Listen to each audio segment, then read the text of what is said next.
Informasi lainnya pemirsa, Menteri Kesehatan Budi Gunadi Sadikin bersama Gubernur DKI Jakarta Pramono Anung meninjau pelaksanaan Hari Bebas Kendaraan Bermotor atau Car Free Day di Jalan HR Rasuna Said, Jakarta Selatan. Keduanya juga mengikuti senam bersama warga. Menkes dan Gubernur Jakarta berbaur bersama warga dalam gelaran Hari Bebas Kendaraan Bermotor atau CFD di kawasan Kuningan, Jakarta Selatan. Budi Gunadi dan Pramono juga mengikuti senam serta layanan cek kesehatan gratis yang disediakan bagi masyarakat. Pramono mengatakan CFD Rasuna Said telah memasuki penyelenggaraan keempat dan mendapat respon positif dari para masyarakat. Sementara Menkes Budi Gunadi Sadikin menyinggung harapan hidup masyarakat Indonesia yang saat ini berada di kisaran 71 tahun. Ia berharap masyarakat dapat hidup lebih lama dalam kondisi sehat melalui kebiasaan berolahraga.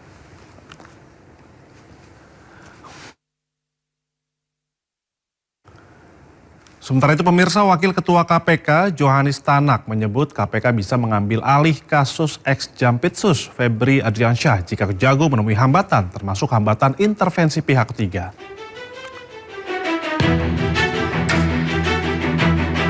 KPK buka suara terkait saran sejumlah pihak agar Komisi Anti Rasuah itu mengambil alih kasus yang menjerat ex-Jampitsus Febri Adriansyah.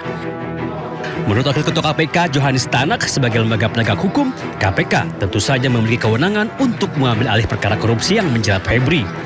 Namun menurut Johannes, KPK baru bisa bergerak jika Kejagung menemui hambatan, termasuk jika hambatan itu karena intervensi dari pihak ketiga.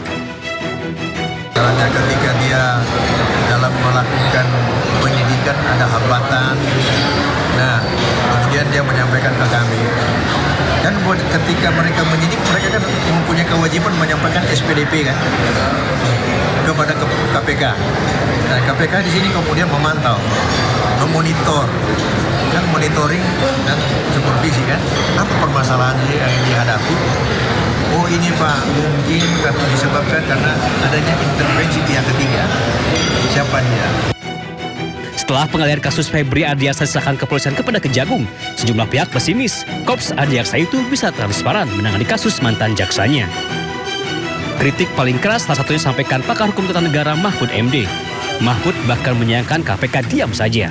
Mantan Menko Polhukam itu bahkan menyebut sejumlah pasal yang bisa digunakan KPK, salah satunya pasal 10A Undang-Undang Nomor 19 Tahun 2019. KPK bisa menggunakan pasal 10A Undang-Undang Nomor 19 Tahun 2019.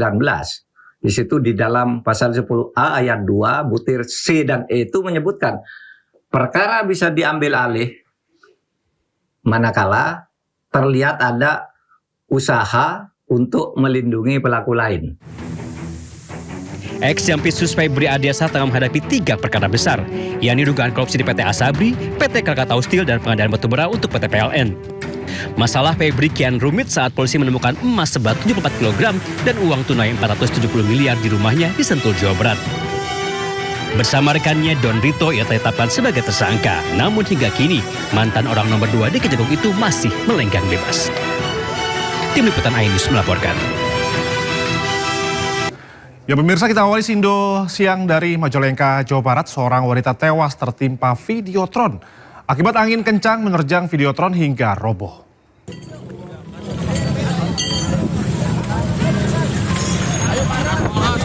Wanita ini tewas tertimpa Videotron jumbo saat melintas dengan sepeda motor di perempatan Cigasong, Kota Majalengka. Warga Degarmanah, Banjaran berusia 18 tahun tewas di lokasi berdirinya Videotron. Evakuasi korban dan sepeda motor oleh petugas gabungan berlangsung dramatis setelah korban tertimpa Videotron dengan tinggi 18, lebar 8 meter. Robohnya Videotron yang baru 1 tahun berdiri karena tidak kuat menahan terjangan angin kencang. Yang saya evakuasi itu korban tertimpa di kepala dan kemungkinan patah di leher serta di pinggul. Korban telah dimakamkan keluarga, sementara penyelidikan robohnya Videotron masih dilakukan. Dari Majalengka, Jawa Barat, Muhammad Jeni Johadi, iNews melaporkan. Informasi lainnya pemirsa, security salah satu komplek di Kota Medan, Sumatera Utara merampas ponsel seorang nenek yang sedang duduk di kursi roda.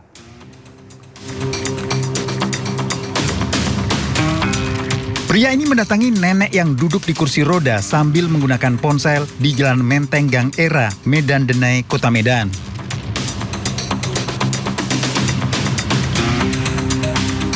Pelaku tiba-tiba merampas ponsel dan melarikan diri. Keluarga memeriksa rekaman CCTV yang terpasang di rumah dan melapor pada polisi.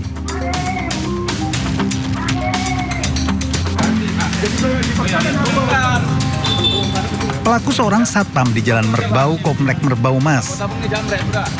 Pelaku diamankan polisi saat sedang bekerja sebagai security komplek. Pelaku ternyata seorang residivis. Hasil penjualan satu handphone tersebut pelaku gunakan untuk bermain judi dan narkoba. Pelaku ini sudah residivis, sudah 2 kali melakukan pencurian, dan yang ini yang ketiga kali yang kita tangkap. Pelaku masih menjalani pemeriksaan di kantor polisi. Dari Medan, Sumatera Utara, Ahmad Ridwan Nasution, iNews melaporkan.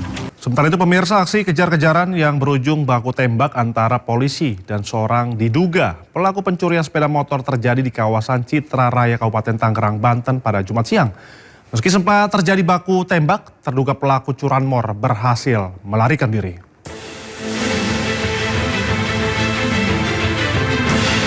Aksi kejar-kejaran yang berujung baku tembak antara seorang polisi dengan terduga pelaku pencurian sepeda motor terjadi di kawasan Citra Raya, Kecamatan Panongan, Kabupaten Tangerang, Banten, Jumat siang.